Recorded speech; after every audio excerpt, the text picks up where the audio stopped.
Bonjour à tous, bonjour à toutes. Alors cette vidéo va être un petit peu spéciale. Oui, je sais, comme je dis à peu près dans une vidéo sur 4. Sauf que là, elle va être vraiment spéciale. Elle va être réservée quand même à une certaine élite, hein. Ouais, on va pas se le cacher. Elle va être réservée à une élite de gens qui adorent le Kubota, qui sont des mélomanes du 3 cylindres diesel, ou bien des gens qui ont 20 minutes vraiment en mode je me mets dans le fauteuil, je me sirote ma boisson préférée et puis je regarde juste tranquille ce qui se passe. En effet, le taux d'action de cette vidéo va friser le zéro. C'est-à-dire que voilà, ça va être une promenade en Kubota. Je vais faire un petit tour de girobroyeur. Et puis c'est tout, hein. Ça va être bon. L'intérêt, peut-être quand même, de la vidéo, c'est qu'on va voir qu'en temps réel, quasiment, j'ai pratiquement pas coupé. C'est-à-dire qu'il y a des jeux de caméra.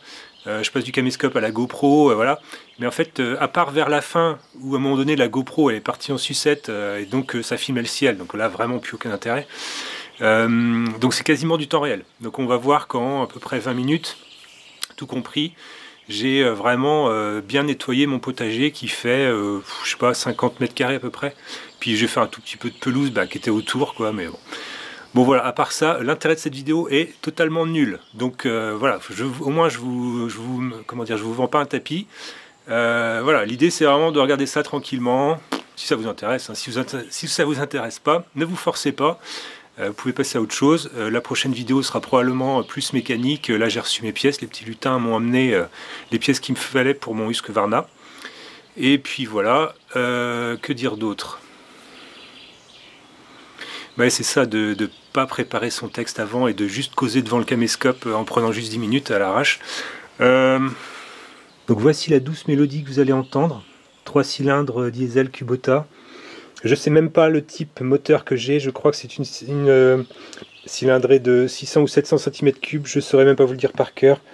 C'est pas croyable d'être autant à l'arrache. Oui, avant qu'on me fasse la remarque, oui, j'ai prévu d'acheter mon 3 points, il est toujours pas arrivé, je l'ai toujours pas commandé, bref. Et ça pendouille, c'est juste comme ça, hein. C'est pas ça qui retient le truc, voilà. Avant que vous vous excitiez dans les commentaires là-dessus, c'est bon, hein, ok, on est d'accord? Je vous l'ai dit que la vidéo allait être longue et avec peu d'action. Vous m'avez pas cru. Vous me croyez pas. Eh ben vous allez voir. Je vais vous montrer en temps réel ce que c'est d'utiliser le Kubota. Pour ce qui est du préchauffage et tout ça, de laisser le temps de chauffe, on m'a fait la réflexion, et d'ailleurs à juste raison, enfin à juste titre. Effectivement, il faut prendre son temps pour démarrer, il faut faire le préchauffage, et après il faut laisser le moteur chauffer. Donc on va le faire ensemble, on va prendre le temps. Il me croit pas. Mais si, on va le faire. Allez, go! Bon, il y a juste que je vais profiter de ce temps de chauffe pour ranger autour du tracteur, forcément.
Bon voilà, maintenant je le laisse tourner un peu avant de le faire monter dans les tours. C'est vrai que là on sent que le moteur boite moins. Le ralenti est plutôt régulier. Et là je pense qu'on est bon pour y aller tranquillement, pour démarrer tranquille quoi.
Et ben moi je trouve ça super efficace. Je peux vous dire qu'il n'y a pas photo parce que faire ça à la débroussailleuse, mais c'est interminable. Tracteur tondeuse, il n'est pas capable avec des herbes trop hautes comme ça. J'avais déjà tenté, hein. Ouais. Bah on fusille des courroies évidemment, c'est pas du tout à sa portée. Là gyrobroyeur, tranquille. En fait j'ai pas beaucoup de place pour manœuvrer comme vous avez vu. Et ce qu'il y a c'est qu'en fait on peut pas braquer en même temps qu'on a le gyrobroyeur posé. Donc c'est pas un tracteur tondeuse, hein. Donc en fait il faut lever à chaque fois avant de braquer. C'est pour ça que je fais des mouvements un peu bizarres. Mais sinon ça force trop, hein. Vu que le gyrobroyeur il peut aller que tout droit, il y a trop de porte-à-faux entre guillemets quoi. Enfin, je sais pas comment dire mais... Bon évidemment hein, je suis pas expert dans cet outil là. Voilà, donc forcément il y a plein de choses à redire. Ouais, tu fais pas comme il faut, comme ça, comme machin. Bon, ouais, ok, je me doute. Et par contre, oui, ce qui est sûr aussi, c'est que là j'ai ma prise de force, j'utilise en vitesse numéro 2.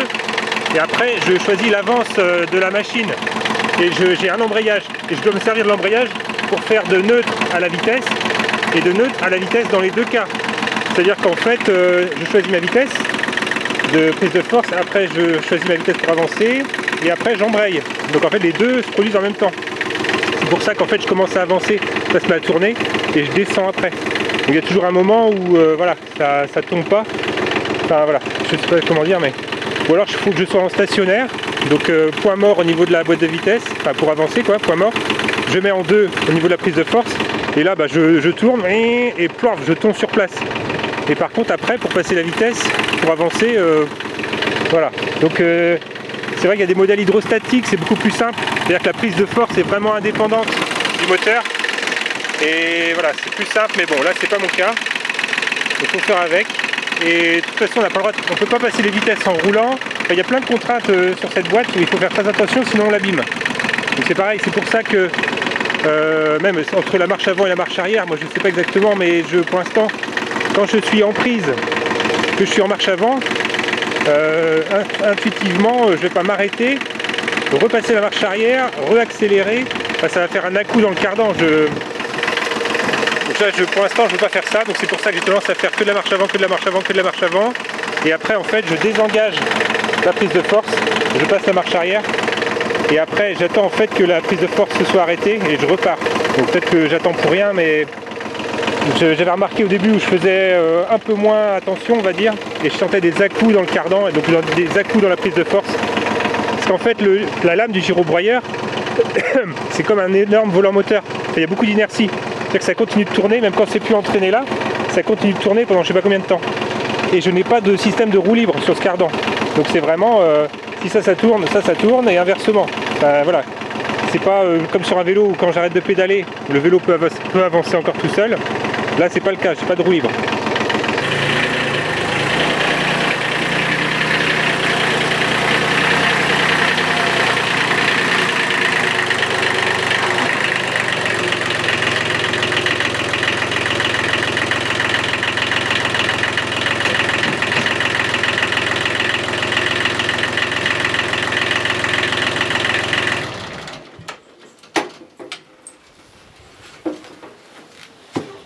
Et ben moi je me suis bien amusé avec mon Kubota, et déjà rien que pour ça, ça vaut le coup. Allez, moi je vous laisse là, je vous dis à bientôt. Allez, salut.